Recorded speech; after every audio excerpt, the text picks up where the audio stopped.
He was beaten in the Australian Grand Final by Canberra, but he's got revenge here.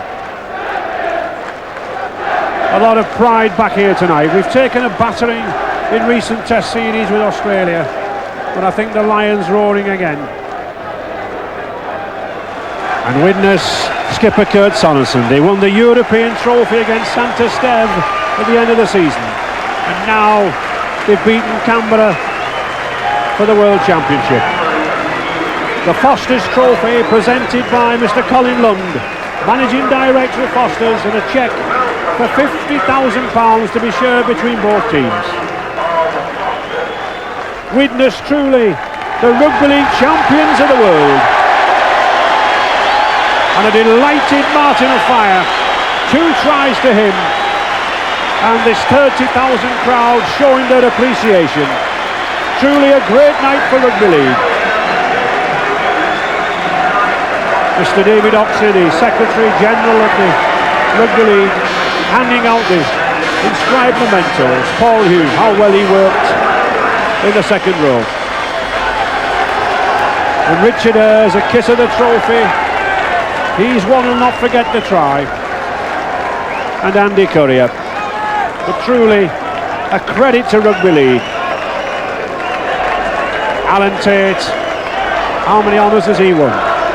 But Widnes 30 points, Canberra 18. Widnes, the true champions of the world, beating Canberra 30 points to 18. Magnificent performance.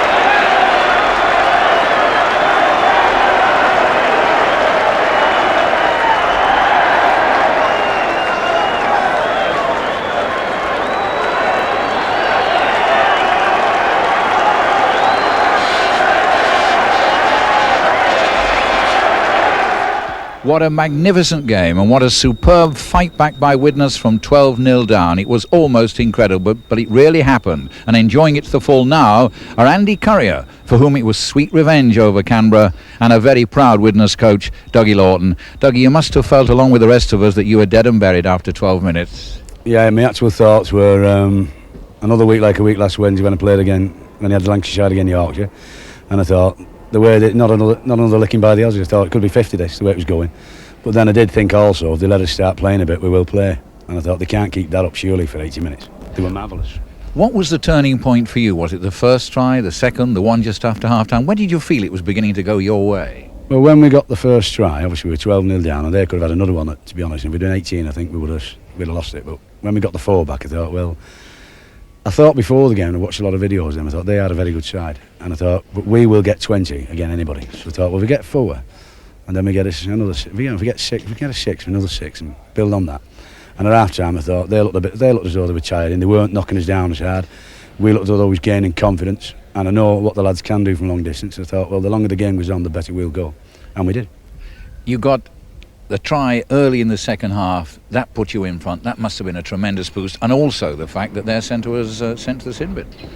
Yeah, then there was after that there was about 20 minutes when I thought we might get 40 now or 50, because we were magic for about 20 minutes, and then towards the end we started to tired again and they came back a bit. But I do think, I'm very proud of the lads. I think they've surprised even me tonight, because 12-0 against an Aussie side, you should be dead and buried, to be honest. They normally do that to you.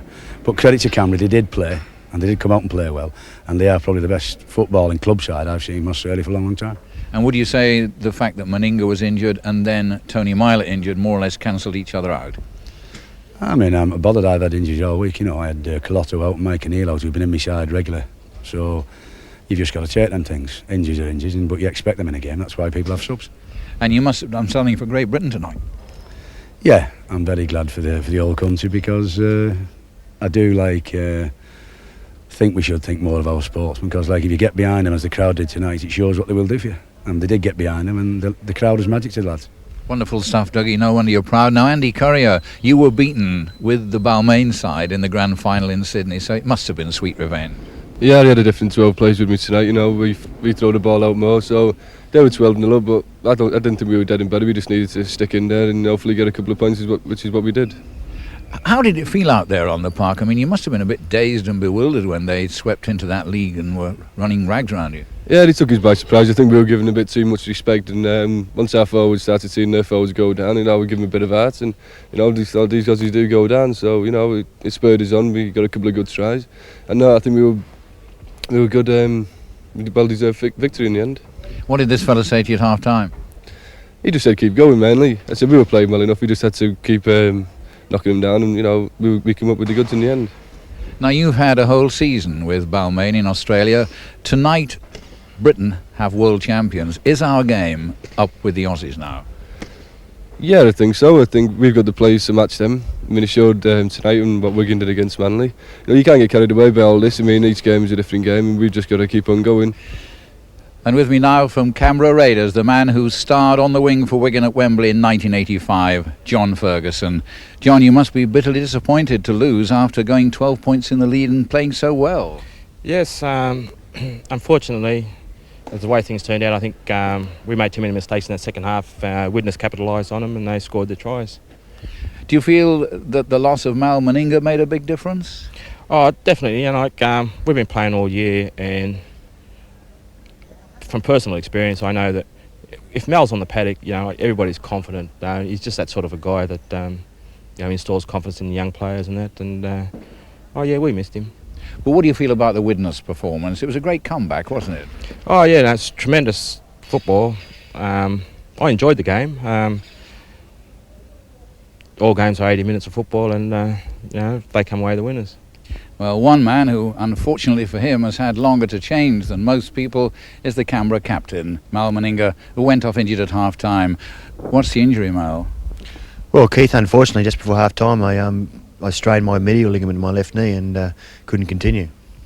How much do you think, sparing your own modesty, did that influence the game? Because John Ferguson was saying that they miss your leadership on the field. Well, I thank John for that, but you know, we've got very capable players in our team, and we can't offer really any excuses for tonight's performance. You know, it's very difficult for us to back up after such putting big effort in the Sydney competition, but full marks to Widnes, they deserved their win tonight. It was amazing that you were 12-0 up, missed another couple of chances, and Dougie Lawton thought they were dead and buried. You must have thought you'd won it. We didn't think we won it, we just wanted to keep continuing with the same intensity. Unfortunately, we dropped off, we made a lot of mistakes, and Widnes capitalised on it, and at half-time we definitely let them back in the game at 12-10. How did you see the incident, I know you were off the field then, where Jonathan Davis was awarded a try and Daly was sent to the sin bin? I think there's a bit of ill feeling in the dressing room about those two decisions. It was a bit of ill feeling. I didn't see the incident personally. I'm not really quite sure what happened there. I felt that there wasn't too much complaining about, so I thought it must have been a great decision. The only thing that I felt was pretty strange, when you award a penalty try, you award underneath the sticks. I think, in fact, in hindsight, a try was awarded rather than a penalty try. The touchdown was made before the foul, so, you know, we'll know from the video pictures. Mal, just one final question. You won't be coming back yet a while to St Helens because of the ban that's been put on you by the Canberra management. Do you think you'll ever come back to play in England again? Oh, definitely, Keith. Yeah, I believe that you know, all my energies are going to be towards getting on the 1990 Kangaroo Tour. And I said to St Helens that I may be available after that tour. Do you want to come back to England again? I love that. You know, loved the time. I had a great time over in 84, 85. It's been a while, but I'd like to come back and play out a couple of seasons over here, hopefully. Well, what a night, what a match, and what world champions, Widnes.